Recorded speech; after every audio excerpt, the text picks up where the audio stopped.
Welcome to Maroon Sports Talk, your one-stop shop for all EKU athletics. I'm Nick Speer. I'm Caleb Wells. I'm Aguirre. And I'm Jenna Evans. Wow, all four of us are here, actually. In the past few episodes, it's know. been one person gone, one person missing, another person missing. So glad we're all back today. We've been talking a lot about softball and baseball the past few weeks. We're kind of switched it up today. Today, we're really going to dive deep into football.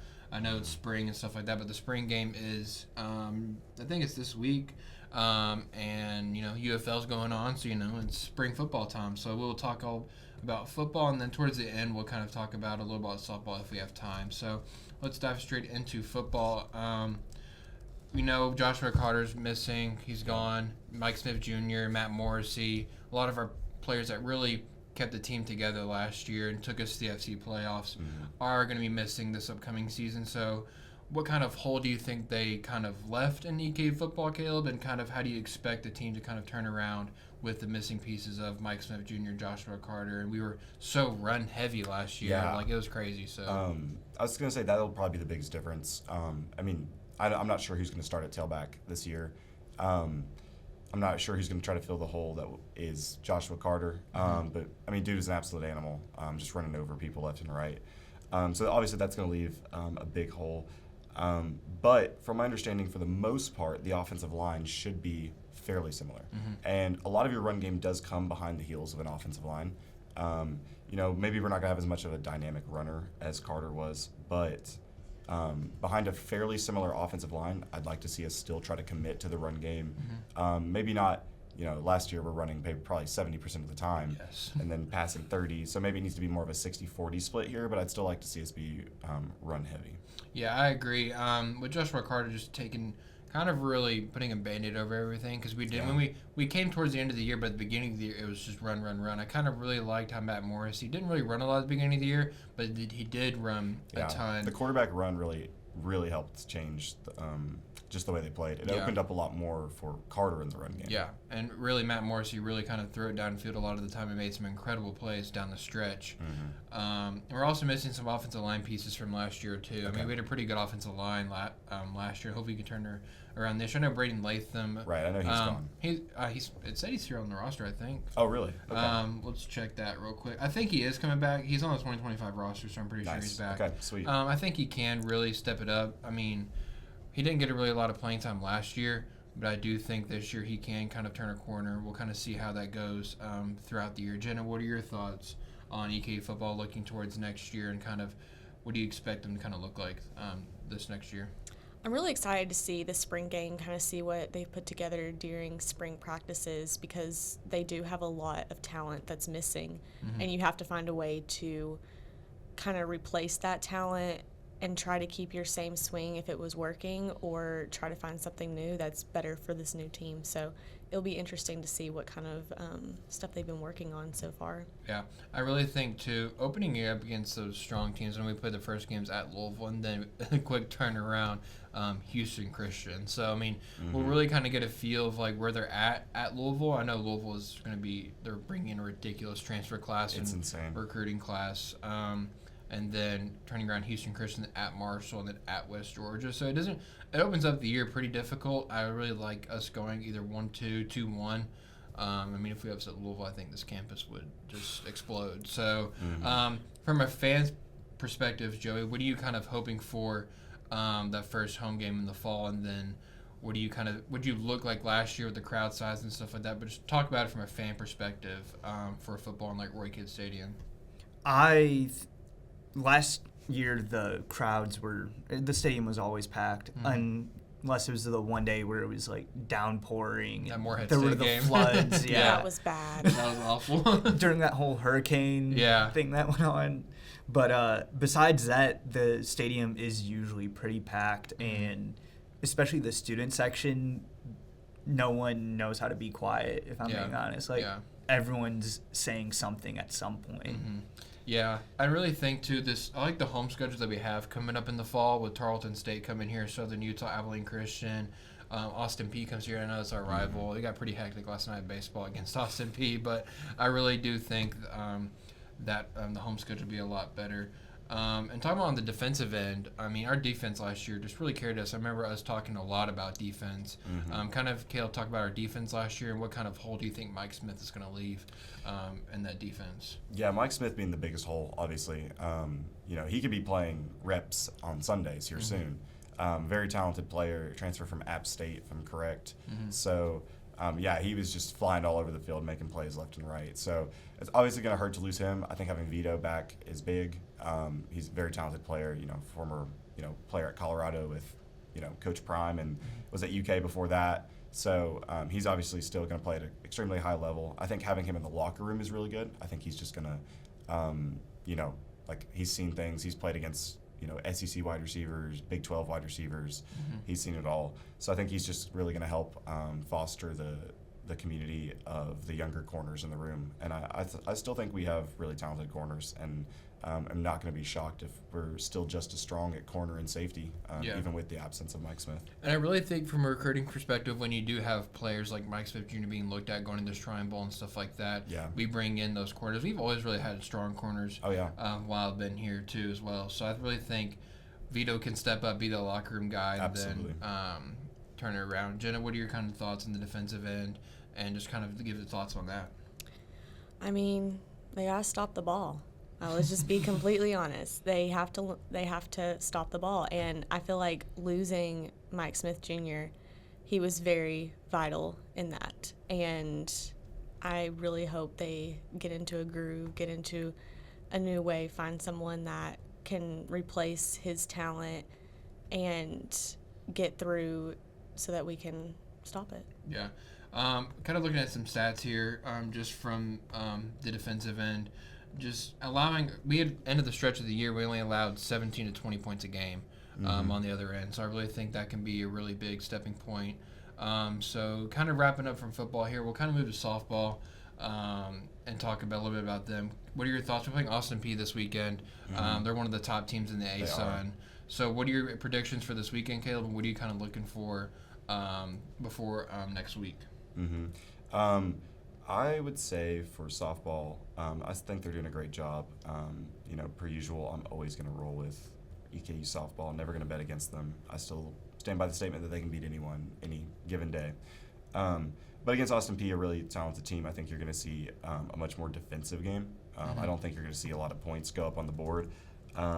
So I would just expect like a really gritty defensive game. I think you're going to see really good pitching. I think Maddie or Victoria, because it's a 3-game series, correct? Yeah, so you'll see at least 2 pitchers, probably 3. So I just expect really solid pitching. That's something EKU really hasn't struggled in this year.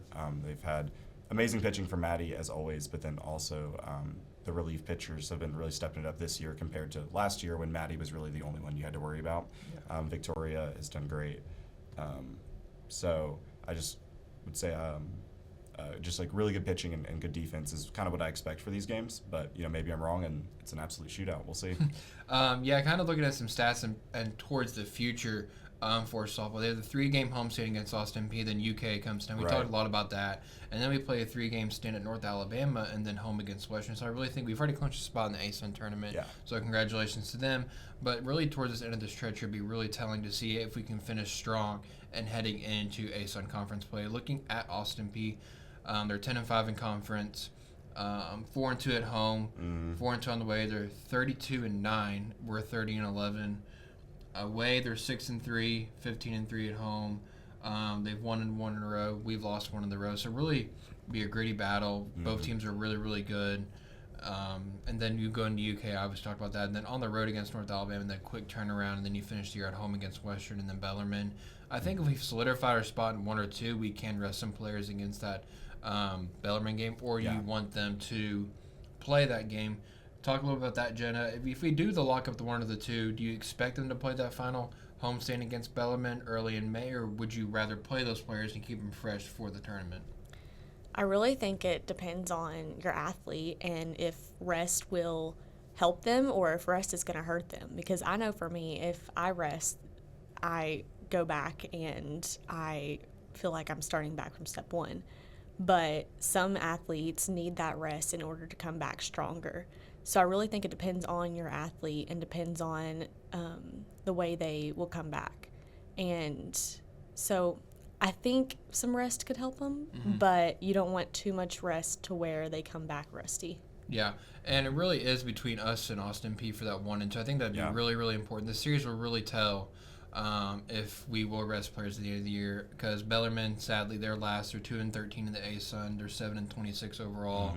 But if you are battling for that 1 or 2, it really depends on who you want. Right. I know a lot of people in like the professional sports do that and stuff. So when you get down to week 17 of the NFL. Yeah. It's like and then you get the NBA the last 2 games of the year. It's like but I mean, if we do come in and take the series 2-1, but if we also lose, you really don't know where you are, because the third team in the Gold Division, Central Arkansas, is only 8-6, so they are creeping up. But they do have a 20-24 record, so it really will come down to mid-major. Conference play really, really matters. So, Joey, go ahead. Well, I was going to say, they're probably just going to be watching that pitch count, too. Like, when I interviewed Coach Worthington, like, that's something she talked about is, like, she fully thinks that the reason they kind of fell short last year in the ASUN tournament was that they overpitched Maddie in the regular season. So that's why you've seen a lot more from the relief pitchers in the regular season. But I think you'll continue to see that towards the end. Like, if they win these Austin Peay games, if, they, have a good showing or even beat Kentucky, they definitely are going to have to consider resting Maddie just to keep, that absolute bazooka of an arm ready for ASUN tournament. Yeah, and kind of looking at North Alabama here, I think that I'm pretty sure that's who we go on the road to face. Yes. Yes, North Alabama, yeah.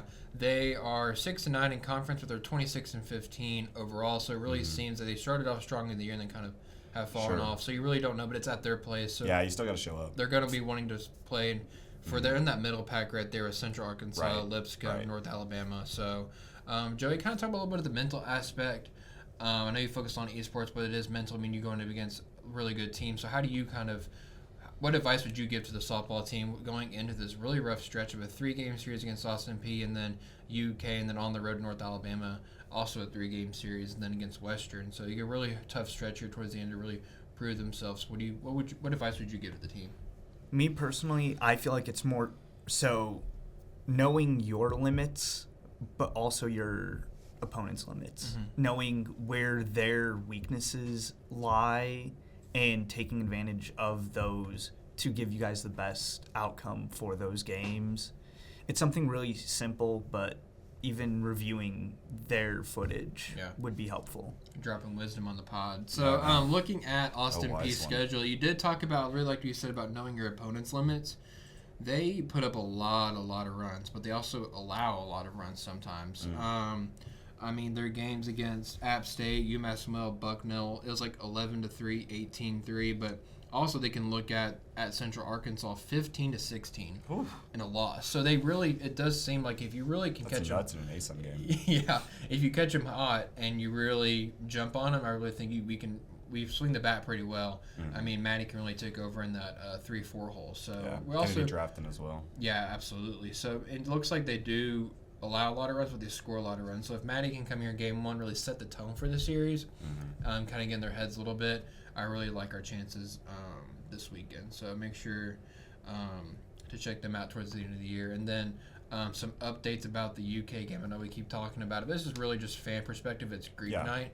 So it'll be really packed house. It's going to be packed. Absolutely packed. Yeah, I remember last year against that Louisville game, it was also Greek and Taylor Swift night. So maybe some students in UK gear, but we can swing the crowd over our way. And also a lot of people cheering on EKU as well. We're a good team this year. Absolutely. I was talking to one of our professors, and remember you were in video 3 talking. He was like, we have a good softball team here. It's like, yeah, we do. Go watch. And he was like, I might go check him out. So make sure you go check out softball. I'm sure he'll be in blue, but I don't think we will ever get anyone to stop wearing Kentucky on EKU's campus, considering last night at the baseball game a man was sitting in the crowd in a UK sweatshirt, and we're not even playing UK. Hey, roll currents. That's baseball, Colonels. Do we blame them? It's baseball. Do we blame them? But we weren't going to talk about that. Softball's different. So we know we focus a lot of heavy on, so we'll briefly talk about looking towards the year. It is baseball season, so we do have to talk about him. You mentioned baseball, so you cued him right in, Kayla. You cued him right in. So I just feel like bad, like dogging on him. Yeah, no, I don't want to. All the love to our EKU baseball Colonels. Sure. Let's get it. So before we talked about them, it was a few weeks ago, early April. It just seemed gleam. And now we won 3 in a row against NKU Moorhead and beat Lipscomb too in a 4-3 winning streak. And then after that, we have dropped 3 in a row again, losing to Lipscomb 5-6, 4-9, 5-7 last night to Austin Peay, who's top of the division. So it seems like we're hanging in there. Jenna narrated the game last night, so kind of just talk a little bit about what you saw. What are your thoughts, and then where do we just go from here? We keep talking. We're in the fight. We're fighting with Bellarmine at the bottom for that last spot in the ASUN tournament. It doesn't look great though. We have 2 more against Austin Peay, and then Dayton comes here for a home game. They're at Lipscomb 3 game series, and then at Louisville. So where do we go from here? And what do you expect? What do you think going into the rest of the year? How do you mentally just try and just stay in it? I say everything needs a little bit of help right now. There was a lot of field errors. There was some pitching errors. There was some batting errors, some strikeouts. I just think everything needs a little bit of help right now. I'll be completely honest. You know the saying, like, we can only go up from here? I just don't think it applies to EKU baseball. Like, I'm not going to lie. That schedule is rough. Keep your heads up. Keep yours. Yeah, so, just smile and wave, boys. Just smile and wave. I'll be the devil advocate here. There we go. You be the nice one. Yeah, I'll be the nice one. So we were down. Let's see here, 7-1, and we fought all the way back, really to make it 7-4 and then 7-5. Let me look at let's see here. I will say also, the starting lineup is not staying very consistent. No, that's another thing too. Just weaving in and out of the list. There's only 3 to 4 players. I will say Greg Capen really surprised me last night. He was 2 or 3 from the plate, had a double, had a walk. So he really impressed me last night. And then I really like the beginning of the lineup. Julius Skiersch can be really good, but he does have a lot of fielding errors on the year. But he really can hit the ball. He can. He was 2 of 4. Hit an RBI. We're also really aggressive at the plate. We're really swinging first, second pitch. I know. So kind of give your thoughts on that, Caleb. Just being really aggressive all the time, and that does have its benefits, but also can hurt you in the long run. Yeah, there's definitely benefits to it, like you said. I think it works against those. Like, I think that's why we grab wins against some of the lesser baseball programs like Moorhead or NKU and stuff. I know that NKU, run rules earlier in the year, but but I think that's why you see more wins there, because when the pitching maybe isn't as strong or as consistent, when you're swinging early, you're catching them off guard and it works a little more. But against some of these more experienced ASUN pitchers that know what they're doing, or a lot of these schools have transfer pitchers, so they've been pitching everywhere. They know what they're doing.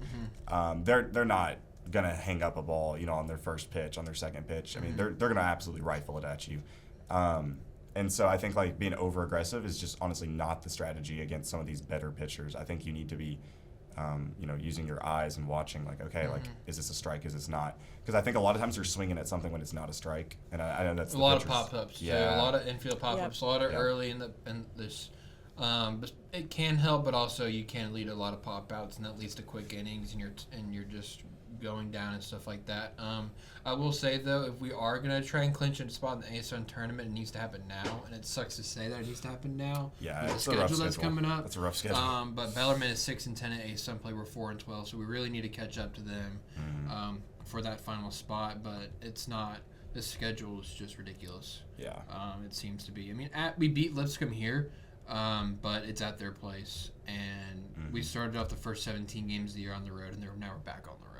Yeah. Home against Dayton. I don't know what really Dayton is, but I'm not sure. They're a known school. So, I know, yeah. And then I can't think of them at without thinking Louisville. about Why are we Toppin. at Louisville in late April too? Yeah. And they're top 20 in the country. And then home against Central Arkansas, home against Miami, Ohio.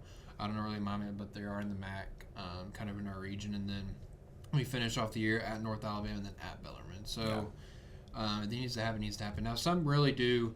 I'll try and play devil's advocate here again. Of course. Elijah Underhill pitched a pretty good game. Elijah Underhill's been great this year. Yeah. He's been great. I really liked what I saw from Josiah Erd. I really liked what I saw from him towards the end of the game. So there are some bright spots. There are bright spots. I like Diego Alana. Julius Skiersch can really hit the ball. Tate Nunnally, Silas Schaefer. Yeah, so we have good talent. It's just Colby Ott's been great on the defensive end. We talk about a lot about errors, but he really doesn't make a lot. Same with Tate. Tate just doesn't really mess up from center field. Any final thoughts, Joey, on baseball, and how do you just stay in it mentally? I know I asked Jenna about that, but from your perspective as well, what do you like to do when it's just not going your way in a match? So first, let me talk about how I feel about the coming up games. Okay, there, Joey pulled up the stat. Joey pulled up the stat. Let's go. Going Joey. with the away games first. Okay. Statistically speaking, we're gonna lose. We are 0-18 I thought he was about away. to come up with some revolutionary way we're gonna win. No, Joey, I could have told you we're gonna lose. I know, but we're looking at? 0-18. Just overall on all our away games, we are 0-18. That's a crazy stat, actually. Yeah, that actually is kind of nuts. So, Golly. we have 100% loss rate. That's wild. Away. Jesus So, little to no hope for those games. Are you looking at like Lipscomb stats? Lipscomb, Louisville. North Alabama, Drop some Louisville Bellarmine. stats. What do you got from Louisville? Let me pull it up. Upset of the year coming Well, up. he pulls that up. Maybe I'll just throw something positive out there. I tried. I did. You know, This is the negative side of we the started on Yeah. the road. We came home. We kind of got back into a groove of how to play baseball. Maybe we'll go back on the road and we'll remember how to play baseball and we'll win some. Yeah. I like it. Let's go. Come on. Upset of the year at Louisville. Let's go. While we're waiting on Joey, Yeah. we gotta talk NBA playoffs. Okay. Really? Okay. Yeah, I want predictions. I want your predictions. Pacers all the way. Pacers, Our producer Aaron's a huge Boston Yeah, fan. Aaron's back there. He's a He's back huge there Boston gleaming at me. Yeah. I really think I'm a Pacers fan, so I'm biased. So I dropped a crazy stat. I was listening to Small Ball podcast with Kenny. When Tyrese Halliburton scores 20 or more points, we're 25-3 on the year. That's a crazy stat. And when he makes his first shot, he takes 5 more attempts. He shoots 5 more attempts when he makes his first shot. Interesting. So I think it'll come down to, is he hooking up his mic back there? Joey's ready. I'm ready What for do you got, this. Joe? So, We'll come back. looking at the past 2, 4, 5 games for Louisville, they've lost 4 out of the 5. They've lost 4 out of 5? Yes. Really? Okay. Wow. So, maybe there is some hope against them. However, again, our stats, not very good compared to theirs. It's about to drop crazy numbers. Louisville is like top 20 in The country. yeah. Yeah. Hey, though, it's in-state rival. I mean, Yes. anything can happen. But guys, we're top 1 in Richmond, Kentucky. Yeah, we are. Yeah, we are. What do you I got? don't That's know, also man. a very What do you Community got? college might beat us. The what? What? Community college might beat us. I don't know. Hey I don't guys, think so. Yeah, what's so up, I'm, man? I'm Oh. in. I'm in. Where did he Aaron's come in. from? All right, we gotta talk. We'll start with. I'm just gonna go down the bracket. Okay, what are our predictions for Nuggets Clippers? Clippers. That's a really good. I like the good- Clippers, actually, because Clippers. Jokic seems pretty upset. Nuggets, Clippers. The Nuggets will always have the best player on the court, Yeah. and Yeah. But Kawhi Leonard in the playoffs, man. but Nikola Jokic. Yeah. Period. Zubac, though, for the Clippers, I mean, I You think he's gonna lock him Yeah, up? he's gonna no, stop the best player in the no, NBA. he's not. I mean, I'm just saying. I think the Nuggets are just. They are floundering. But They are floundering. I'm gonna ride it. But if I Christian have Bond a team can keep it called the together, Nuggets. I mean, if Christian Bond can Sorry. keep it together, I you're mean, relevant. you know, Ooh, Lakers, Timberwolves. Timberwolves, because I hate the Lakers. I just despise the Lakers. I'm here for Lakers. Sorry. I realistically speaking, the Lakers, emotions aside, because they're so, but they are really top heavy. Their bench isn't that Hello, great. I'm in. Their bench isn't that great. I mean, I really do like the Lakers, but I want to see Anthony Edwards succeed. I hate Anthony Edwards. Really? I like Anthony He's Edwards. so annoying. He's really good though. I'm gonna take the So- Lakers though because realistically speaking, the Lakers. Luka Doncic is just. It's unreal. Lakers. Yeah, Lakers. I'm taking the Lakers. What do you got? Rockets, Warriors. That's Ro- hard. Warriors. Rockets. I don't know. Rockets have been great all year, and then I also hate Jimmy Butler with everything in him. I'm tired of the Warriors. Playoff Jimmy. That's the Celtics, I'm tired of the Warriors glaze online, man. I am I'm too. You're sick. just jealous. And I'm not Are jealous. you a I'm just- Warriors fan? No. Oh. I'm just sick of like them being like Lakers, Warriors, like let's go. Like no, I no. need Houston to just shut them up. I want that. I need Jalen Green to lock in. Not Green's that good. I don't think it'll happen, but I like Thompson. the Rockets could beat both of them. They have home court, and I just don't. Warriors are all they are is Steph and Jimmy and Draymond. Yeah. Other than that, Not like, even what do you God, got? What do you Draymond. Got? What do you got? Nothing. Draymond is the most overrated player in the NBA. Yes, of all time. Let them know, Aaron. Okay, we got. I wonder what Nick's gonna say here, guys. I really wonder, but we got Pacers, Bucks.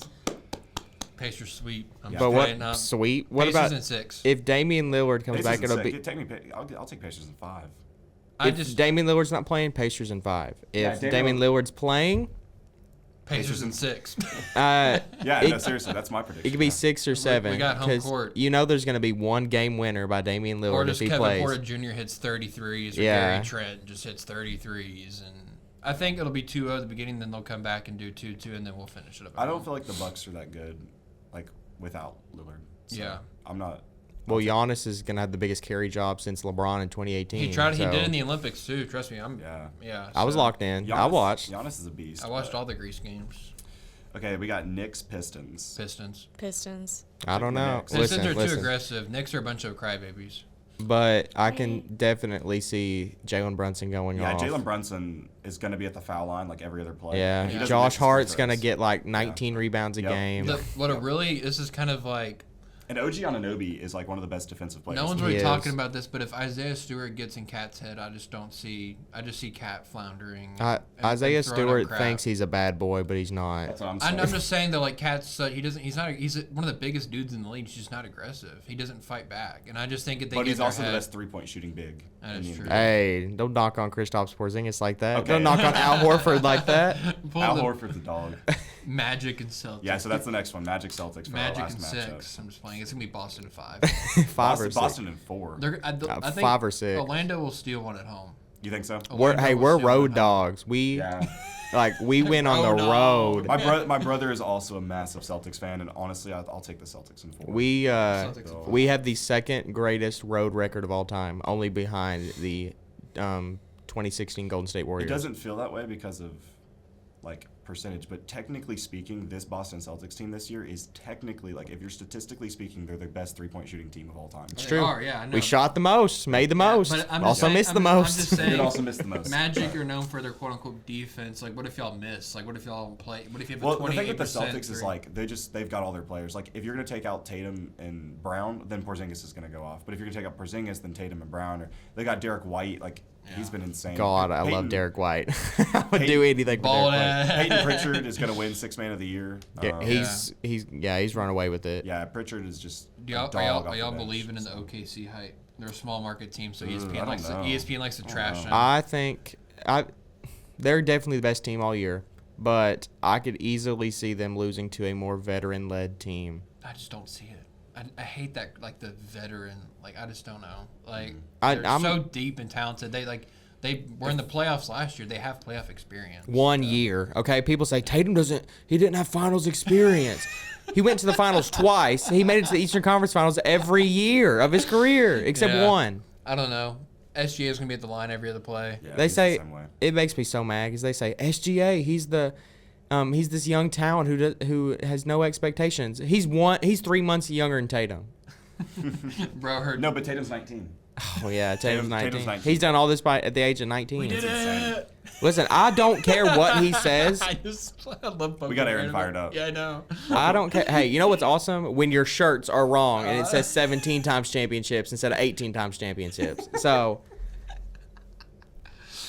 All I have to listen. say is my team isn't in there, so this is an irrelevant team? conversation to me. Who's your team? The Grizzlies. they could be there. Yeah. They're playing on Friday. Yeah, They play today. They could potentially. They play be. today. They're in the play-in game. I know, but I don't. Who they play? The Mavericks. Oh, y'all are winning. I don't know. AD. Hey Disney. AD. Hey, Disney. No, I think I think it's at home. It's in Memphis. I think Memphis wins today, and then we'll see Memphis, her team, playing OKC, and who knows what can happen. I literally have Y'all no. can go in there and shoot it up. You never know. That's crazy. I know. Like from the 3-point line. You know Oh, what I'm okay, saying? okay. Whoa, Way to cover now. that up. Way to cover that up. Throwing Way to those cover that up. grenades into the crowd like he's been doing. I have no John prediction Morant. for the West. no idea who's coming out. You know, Legitimately, the no. funniest thing in the world is Memphis does like take OKC out the first round because I fully expect Memphis to win today. I mean, I don't know. The Kings are just so bad. The Kings they're so mediocre, and Memphis actually has like, I mean, DeMar, but like. We'll see. The They Kings don't already have. got eliminated. They have to beat the Mavs. Yeah, Memphis, I know Memphis has to beat them. but Jalen Wells is out. They won't have. They won't have him. I don't Memphis know who that won't. is. I think Memphis will He's their good rookie besides I'm Zach not- Edey. I'm not feeling confident. Zach Edey's not a good rookie. Zach Edey looked lost. I usually root for the Knicks, but like I'm not a diehard fan. I hate the Knicks. I just root for them because I was a Carmelo guy. Yeah. In high school. And I can't stand. Listen, I hate Miami. I hate Atlanta. I hate. I could tell you. I have a list in my notes about my least favorite teams. Okay, to end the day, Aaron. Joey, go ahead. Who is your least favorite player and why, Aaron? Of all time. Caleb Martin's down there. Caleb Martin, what a pool. Andrew Nimhard's down there. Yeah. Jimmy Butler. It's probably Jimmy Butler. He sucks in the regular season all year because he's like, oh, no, I'm here for the playoffs. And then he shows up in the playoffs. But he only shows up every other year. Yeah. Yeah, that's true. Like last year, he was injured. I'll give him that. But that means he's going to go nuts this year, though. That's my least favorite player is probably Jalen Brunson. I can't stand him. Joel Embiid's up there. Yeah. I hate Joel. Shea's up there, too. I hate how many free throws he gets. I just can't stand everyone's like, Jalen Brunson. And it's just like all he does is drive and stop and like gets their free throw line. I hate free throw merchants. Luka's up there. Yeah. I like He Luka. cries a lot. He does, but I like him. He's good. Joey, what's your predictions? I don't watch basketball. Okay. You know who's winning it all then, Joey? Just give us that. Who's winning it all this year? He's going to say LA or something. 'Cause like, I bleed green, Joey, so you better pick right. I bling blue and gold. Let's go pay first chip. I'm like a fake Knicks fan. So if they're going to do good, I'm going to be like, yeah, go Knicks. But if not, I'm going to be like, yeah, they suck. That's how I am with the, you see, I can't make any predictions. That's how I am with the don't Reds. know anything That's how I am with the Reds. about Like if they're good, I'm like, these but they're teams. never Only good. team I will sometimes watch is Bulls. Okay, Chicago. Well, they're out. Chi-Town. They got eliminated. Kobe White is. They're gone. He's got to get out, man. Josh Giddey. Let's not get that started. We'll just end the podcast with that. Josh Yeah, Giddey. anyway. Shout out Josh Giddey. I just love that there's gonna be this random voice just like over top of the podcast. No one's gonna know what this That happens person a lot looks of podcasts. like. Hey, I'll describe Aaron. That way they know what he looks Okay. like. I can just walk into camera. just walk into You frame. could do Okay, that. okay. Can we end it with your face? Like, can you just walk into frame? you just give us I a do little this wave? on what's Eastern Popgrass. I just sit over here and talk sometimes when I want to while they're sitting over there in the chairs. That's amazing. It's amazing. Shout out Aaron Jones, everybody. This is Shout out Aaron. It's been a good pod. It's been a really good pod episode. Now I gotta go.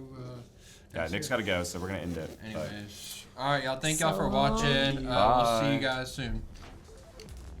Peace out. That was a good episode.